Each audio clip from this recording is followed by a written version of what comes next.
such genuine gems for joining me today. A big welcome back to my returning subscribers and viewers. I absolutely love it when you guys drop a cheeky little like or leave a comment downstairs so that we can have a chat. It really is my favorite thing. And a huge hi, hello, how are you to everyone that might be new and have just found me. I'm so glad you're here. I hope you like what you've seen so far and you found a reason to stay and hang out with all of us. My name is Miss Chloe and this is my little corner of the internet where I get to share my cross-stitching journey with you guys. Today I just have a little bit of an update for you. I have worked on 5 projects in the last 2 weeks and they have been quite chunky. I've managed to get a lot of things done. I had a start and finish, a new start. I've almost caught up a sale. I'm like this close, you guys, so close. And I've picked up another sale that I have put some work into that is not a sale anymore and very, very far behind, but we don't talk about that because it makes us sad. Shh, it's a secret. It's a secret. So I have been traveling. I have had limited access to my projects. I did go home for about a week. I was home with my grandparents for around 9 days, I think I stayed there. And I got to hang out with them and see them, and I was working from their kitchen table. But I did get to do a lot of stitching in my downtime because no travel. If you don't have to drive to work, you can stitch in that time. Stitchy time hack. So I think we should get into it. There is quite a bit going. So the first thing I'm going to show you is the start and finish. This was my car project. So usually when I make the trip, because it is a 6.5 hour drive, and my husband insists on driving because he's an angel and he knows I don't like driving, especially after last time. I usually pick a car project and it's a new start that I try and just do most of in the car. Here is this trip's car project. This is Pooh's Honey Pot from Janlin. You can see it's super duper duper tiny. This one is done on an 18 count Ada. It is all over one stitching. There are quite a few fractal stitches and a lot of back stitching, but I'm really happy with how it came out. It came with this tiny little frame, which was very interesting because it came with a frame with no inside, and I'm sitting there looking for the hoop to put in it. There was a cardboard circle, you guys, it's all fine. I just put all the details on the back about stitching it so that it's Janlin. It was a 2005 released kit. And I did this on the 26th and 27th of July, stitched on the stall road trip. And I got him done. I loved him. He was fairly chunky. There's over 500 stitches in this one. I did sit there and count them all off the paper chart because, you know, I'm in fandom and I'm in Floss in Space and we have to count our stitches for those groups. So paper charts are very fast falling out of favor with me because I missed the automatic counting of the pattern keeper. Pattern keeper is goals. But I was really happy with this one. This is a little tiny kit. I got him from the op shop. I think he cost me a whole $2 and everything was in there. So I was really, really happy with that. I love how he came out. I was really happy with the placement of the back stitching. The only thing that I changed on this was that I did not include the one white quarter stitch that they charted on his nose. Like I said, this is 18 count Ada. And they want me to split quarter stitches for one stitch for a color. I don't think so, girl. No, not me, not for me. No, thank you. So I have left it out, but I don't think it's missing anything. I think it looks fine. With the size it would have been really hard to tell it was there anyway. So I'm happy that I missed it. I'm happy that I missed it. On the car trip, I did manage to get all of his shirt done, all of his head done, and half the honey pot before I had to put it down because we lost a little bit of daylight. We did leave later than we normally do. So usually when we do our big trip, we like to leave very early in the morning so that we have full daylight and it's all behind us on the way. But this time we did have to leave late because of appointments. So we left at, I think, almost midday, which is unheard of for us. And because of that, we didn't get very many hours with the sun, especially being winter. But that's okay. At least it was a good day for the drive. and I got a fair chunk done, and then I did the rest sitting in my armchair at Nan's house.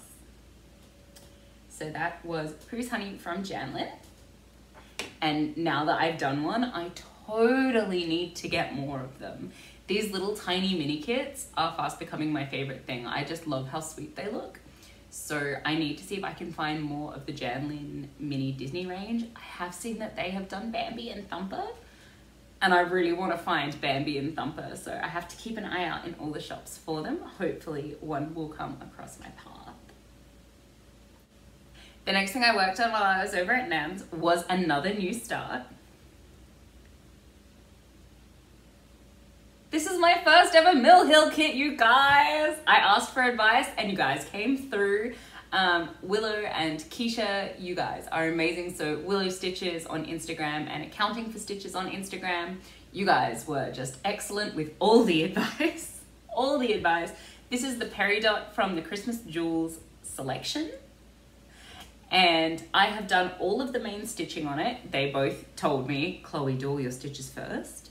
Big shout out to Willow Stitches, who told me to make sure I double check my threads. Because of course Chloe went, oh yeah, it's what, like 14 count paper? It'll be fine. 2 threads. I know how to cross stitch. I'm not gonna read everything. No. No. It was 3. It wants 3 threads over 1. And that gives it the full coverage look, which is a lot better. So you can see in the top bar of green, it's a little bit more sparse, and that's because I didn't read my instructions. And then I got a DM from Willow that just said, check your threads. And I was just like, oh no, oh no. I didn't redo it. I didn't end up putting another thread over it. I just went with it. It's my first experience. It's okay. That's what I'm telling myself. It's okay. It's not super noticeable when you're not super close to it. So I think that that's perfectly fine. But all of my stitches are now done, and I have started beading, which is where Keisha's advice came in. So Keisha is Accounting for Stitches over on Instagram, and she is part of the lovely Pattern Queens team here on Flosstube. Keisha gave me the advice of just taking the beading really slowly because I'm not used to beading yet. I'm still very new. I think this is the second thing I've ever tried to bead. And to start with the smallest items first. So she said that if I start with the smaller beads and then add in the beads as the sizes go up, if I can, that they will lay better. So I think it just has something to do with how they settle and how they sit, but it was very good advice. Very good advice. Because I have started working on the petite green beads that come with the kit.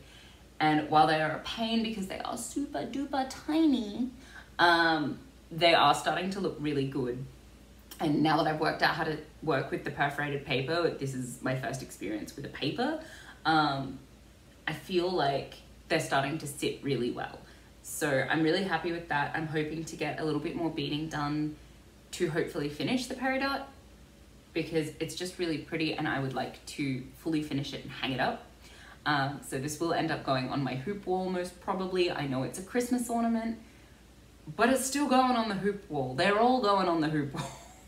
I have a whole wall in my craft room that has a curtain rail right along the top of it that my husband has hung for me. And the whole idea is that every time someone gifts me a hoop or I finish a hoop, that's where they're going to live. So eventually this guy, when we finish 2024, because he's a 2024 starter stitch, he'll go up on the hoop wall.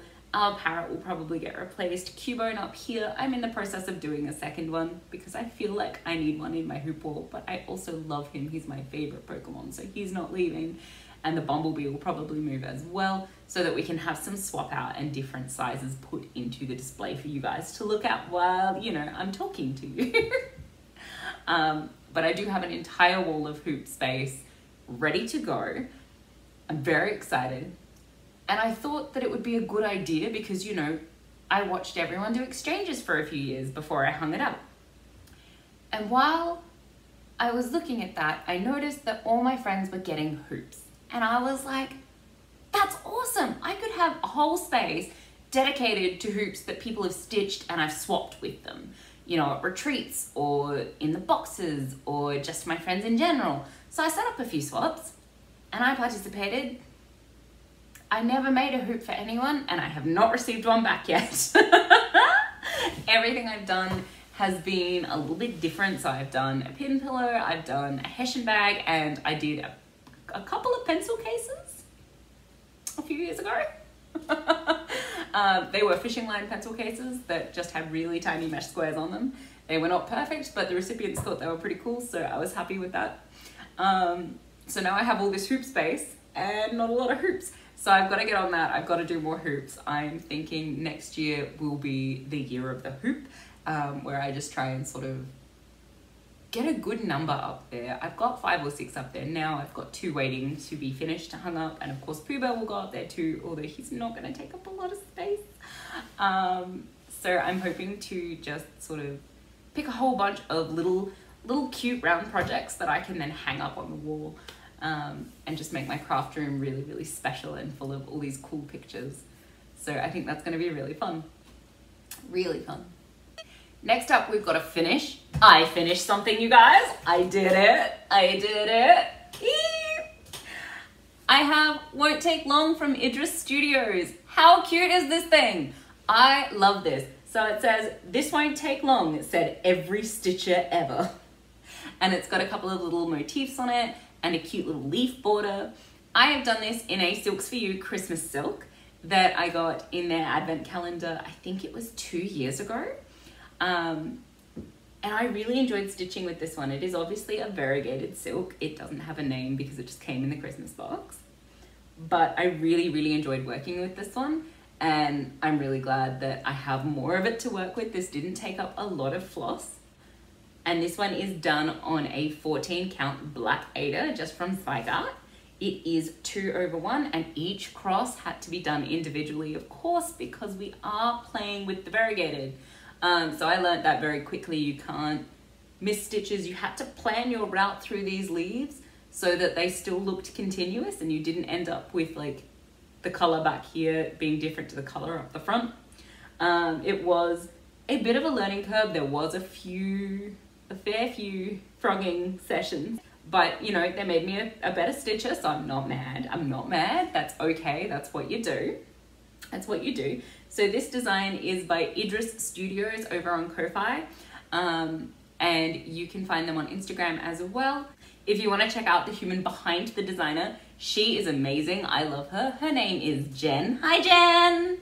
She is from Wolf Down the Rabbit Hole, and she has her own Flosstube, so you can totally go visit her. Tell her we say hi. We love Jen.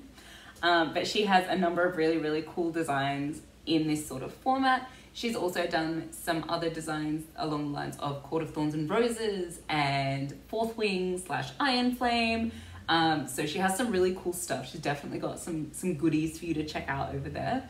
But I really love her work and her patterns. I think they're just a lot of fun to stitch, and I'm so happy with how this one came out.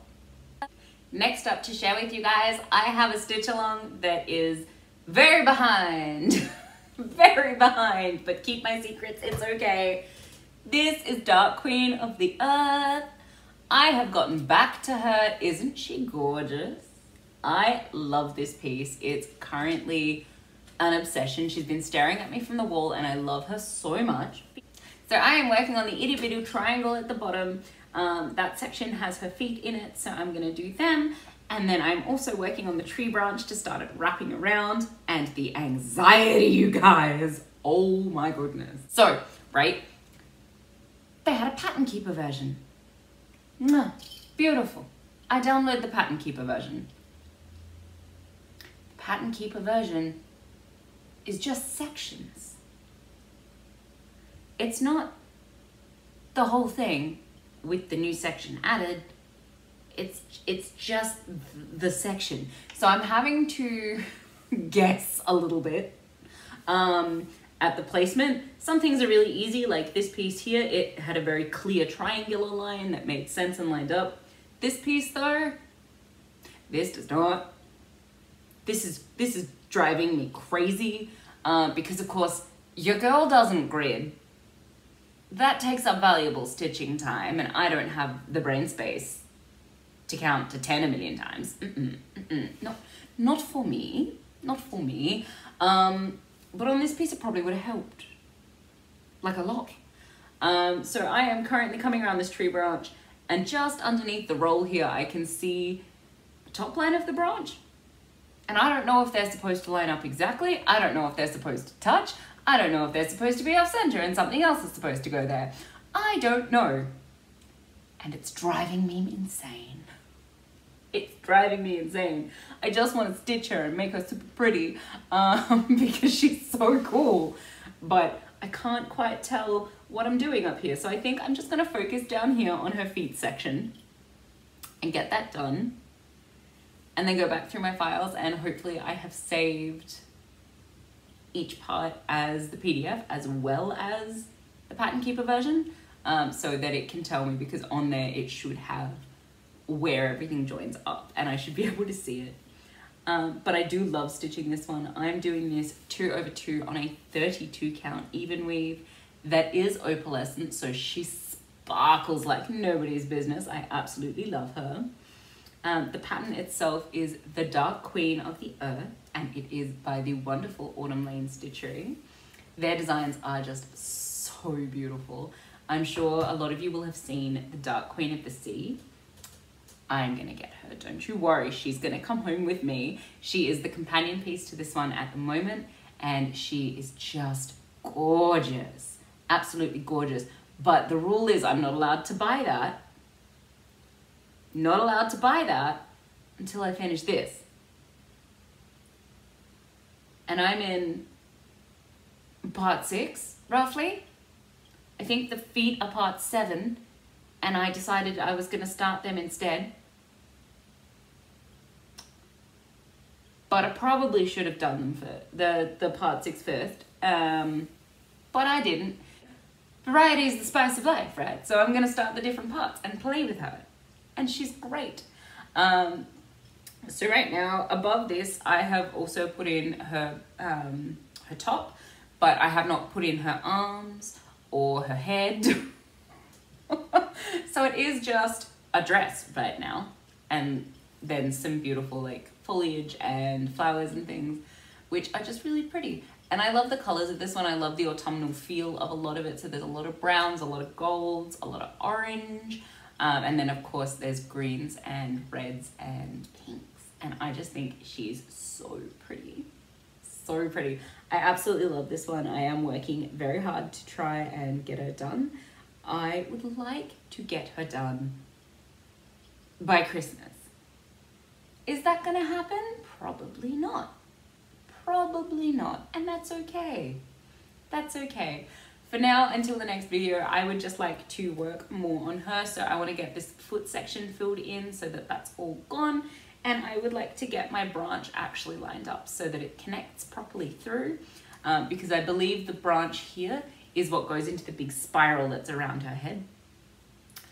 So if I can get that in, that would be really good, because then I can just scroll up and I can keep working. This is one of the first pieces that I have ever put in a proper scroll frame, and I have to say the ability to move without unloading the thing is really nice. It's really nice. Unfortunately, they are quite heavy, so I am having problems holding her with my arms and things for long periods of time while I stitch. I do need to use my stand, which I don't always do because I'm a silly potato, but that's okay. That's okay. I'm learning, or I'm gonna grow arm muscles, and it counts as going to the gym, right? Right? I'm gonna say it does. I'm gonna say it does. It's fine. It's fine. But yes, I am hoping I'm hoping to finish off this section of the release and get a good chunk of this branch done. And then by next video, I will be able to scroll her up and show you what I've done in her midsection, which I think could be really fun. I would like to make her a bit of a focus piece and work on her just a little bit so I can really catch her up and get her finished. I've got all the beads, I've got all the pretty floss, I've got everything sitting there waiting to go. I'm just really slow. Just really slow, you guys. My bad. So yeah, that's where the Dark Queen of the Earth is up to. The last thing I've worked on, you guys are going to be so happy, because when you last saw it, this project was at 15%. 15, 1-5. She was a long way behind. I was in the weeds. And now I've rallied. I've rallied, you guys. You ready? Here is Lola Crow's Deadly Aquarium. We are now proudly sitting at 73% on this stitch along. We're still behind. We're still behind. So I've still got to finish off the frame. You can see these sides here aren't done. The sign's not done. Some of the stuff at the top's not done, and our seagull still doesn't have a bill. I should probably backstitch that. But we did finish all of release 1, all of release 2 with our cute little pufferfish, all of release 3, which is our coral, release 4 with our spiny little boy, our angelfish, I've called her Cece, if you know, you know, and our little dude at the top here. I have done all of this, which was a mountain of backstitch, a mountain of backstitch, but it looks really good. I love it, so it's fine. I've put in our little squid. I've put in our anglerfish. He still needs teeth. And I've put in our chimera. So these guys need backstitching and they will be finished. And I've started putting in our barracuda. Next up, there is a hammerhead shark. There is some giant krill. And there are 2 beautiful manta rays. But I really like manta rays, so I'm saving them to stitch them when I'm all caught up as a special present for me, because I'm looking forward to it. So that's gonna keep releasing the dopamine until I get there. I'm gonna finish everything and get them in. I also have to move the frame if I wanna do them, because these all have to come down. They all have to come down. And then there's a manta ray that's out the top of the tank. So they're gonna be really, really pretty. But this one is by Lola Crow. This is stitched on a 32 count even weave from Sew It All Australia, and I'm doing this one 2/2, which means 2 threads over 2 squares for anyone that is new to the terminology here. And I'm just really, really enjoying it. I have learned so much on these projects from Lola Crow. I think it's really cool. If you haven't done a Lola Crow stitch along before, I did the greenhouse from them last year, and with each release it came with a little fact sheet on everything that you were stitching. So it told you all about the different things. So at the moment I've got like a little fact sheet on the anglerfish, and I love him. I love him, but he does need a name. I don't know what to call him yet. But it tells you all about the creature or the plant that you've stitched, and I just think that that's a really nice touch. It's really cool to be able to get something and also broaden my knowledge while I get to enjoy creating some art. So I really love these, and I love Lola Crow's artwork and designs. I just think that it's really beautiful. It's really nicely done, and I'm really enjoying it. I have also learned recently that if you get a stitch along that releases the new part in with the rest of what's been released already, you can export your progress from the old Pattern Keeper file onto the new Pattern Keeper file with the new release, and it will cross off all the stitches that you've already done and not count them in today's total. It's magic. It's actual magic, and it's such a gift, because I was sitting there being like, oh yeah, just gotta cross them all up. No. No, you don't have to cross them all off. The gift of technology will do it for you. And I love that. I love that. It really did make the journey a lot easier getting into from, I think I was on release 2 and I just imported it straight over release 9. Solid. And that's where I took my progress shots from. So I was at 15% when release 9 came out. Of course, I took this home because it is very easy to travel with. It's self-contained, everything stays clean because it's got a grime guard, it's got a matching bag, it has all the floss in it, it has travel scissors, everything is there and ready for me just to pick up and run out the door with. And being in a Q-snap, she's nice and light as well, which is really good. So it makes it easy to travel with this one. So I did take this one home. This one was permanently set up on my Lowry next to my armchair at Nan's house. And I sat there after work each day and put in a new motif where I could. So I really, really enjoyed it. For the next video, I want to get these boys backstitched because I feel like they need their back stitch. They deserve it. They've earned it. I would like to finish the barracuda, and I would like to get the hammerhead shark from over here popped in, as well as this column done. I'm avoiding this column, you guys. Columns are boring. I don't like stitching in lines. I don't like stitching in lines. It's the dumbest thing, right? I like stitching. I like how it looks. I know that this looks great, this column over here, it's really nice. I don't want to stitch up and down in 2 different colors. I just don't want to do it. I don't want to do it. I don't want to do it. So I've got to try and push myself. So I think I'm going to do like maybe up to here on the column in one color, and then do a couple of colors on the barracuda, and then do a little bit more and do some barracuda and do some more and start the shark, and then come back down and do the same process to try and get myself tricked into finishing the frame. Because I have no interest in stitching a straight line. It's not a fun underwater animal. And I just want to stitch all the underwater animals. So I have a few screws loose about this. It's gonna look amazing, but I don't want to do that bit. You know? I'm sure there are some of you out there that feel me, and there are others out there shaking your head going, Chloe, why? just put the stitches in, it's not that hard, baby. So it might have to be something I do while I watch a TV show, where I can just sort of zone out and just get it done. But I am looking forward to it. So hopefully this column will be done when I come back. Our barracuda will be done when I come back, and our hammerhead shark with his little school of fishies will be in as well, because that would be really good, and then I can move on to the giant kelp and our 2 manta rays. So that is everything that I have worked on in the past 2 weeks. As for plans and moving forward, obviously I would like to do a lot on my aquarium. I would like to do a fair chunk on the queen. I would like to get her up to speed so that I can stitch the top half of her, because her face is really cool. So I have chosen to go with the wood nymph for her face, in case anyone is wondering, because there are 2 options. If you did the stitch along, you could do a green or a jade colored face, but I thought with all the green on my fabric that doing the wood nymph would be really nice, because she'll just stand out so much more, and I think she's gonna look really, really cool. Really cool. She just looks like an enchanted tree. Like, Erin did a great job. I love her. Obsessed. I would like to get a few beads put in on peridot, but that does mean that I have to be in my house because I've dropped a lot of beads already, and it's not so bad when I can pick them up off my floor. But if they roll down, you know, at work, I don't really want to go on the floor. So it's going to be an at-home project.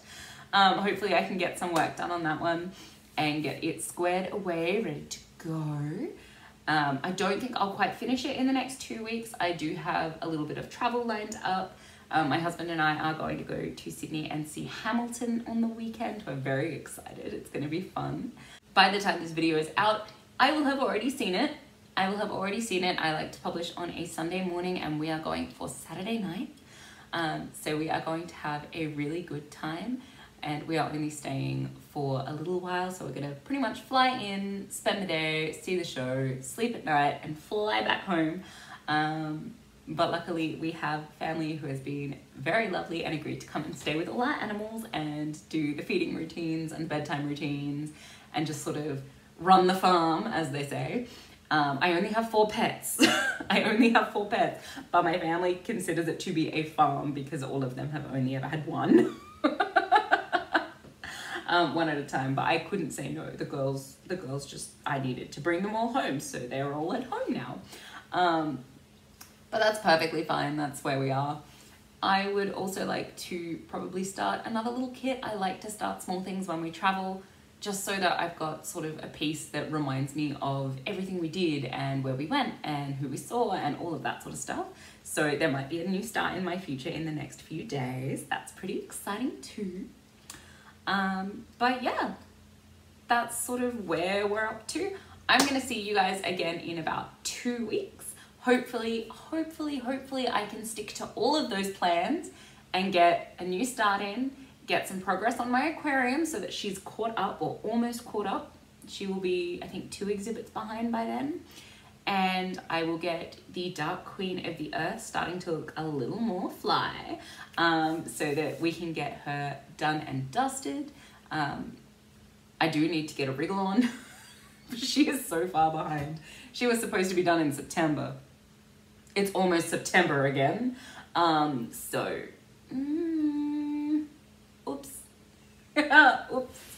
But that's okay. I really love working on her. So I feel like it doesn't matter if I get her done by Christmas or not. I'm just going to enjoy her while she's out.